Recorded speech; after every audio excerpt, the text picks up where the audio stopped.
Now that we have the lath up, the next thing we're gonna do is we're gonna apply the scratch coat. So we gotta apply mortar over top all the wire. The best way to do that is put the mortar board right on the ground or right on the scaffold. If you're elevated in the air on scaffold, there's gonna be a gap here. Just put your foot on the back of the board so that as you're pushing mortar to the front, you're not tipping your board into the gap. The other thing to remember, especially at the ground, is you got weep screed at the bottom. You don't want to plug the weep screed up. So if you're on the ground, you put something under your board at the front to get it up above the weep screed. Sometimes you can simply just rest it on the weep screed. Then what we want to do is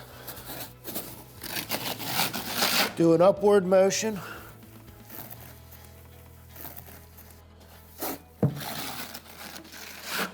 And you're gathering the material into the trowel, and you're holding the trowel at the proper angle so the bottom of the blade is off the lath just enough to leave the material behind as you spread it. Transfer that material up here, then change my angle to deposit the material on the wall. You're gonna wanna go thinner right where your seams are. You want to be thinner at the seams, at your lap, and thicker where you're not at lap. One thing that you want to have when you're doing this is a hawk board. This is a hawk board. You can make it out of a piece of plywood, scrap piece of wood. You should have a couple mortar boards handy on the scaffold with material on them.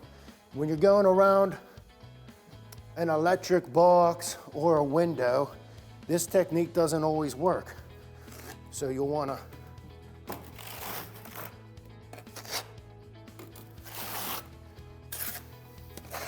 it's a good way to come under your sills.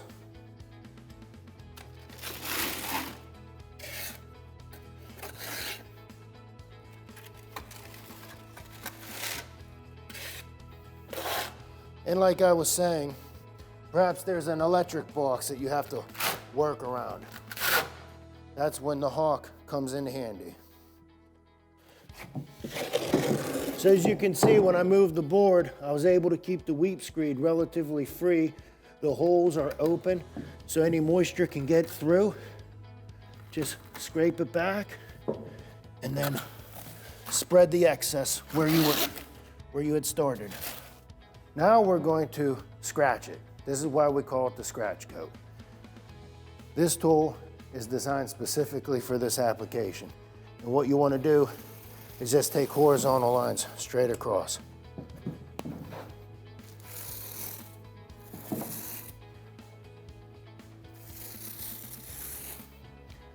Not everyone has one of these. Some guys don't do this work very often. You could also use a notch trowel that you might have for setting ceramic tile. This is not as ideal. It removes a little bit too much material, but it will work. The idea is that you're creating a rough surface to grab with the mortar that you're putting on the back of the stone. And you like the horizontal because it keeps your mortar from sliding when you lock into it. It creates a lock that it is resisting the horizontal sag. If you do vertical lines, then when you put your stone on with the mortar, it may have a tendency to sag a little bit. So horizontal scratches.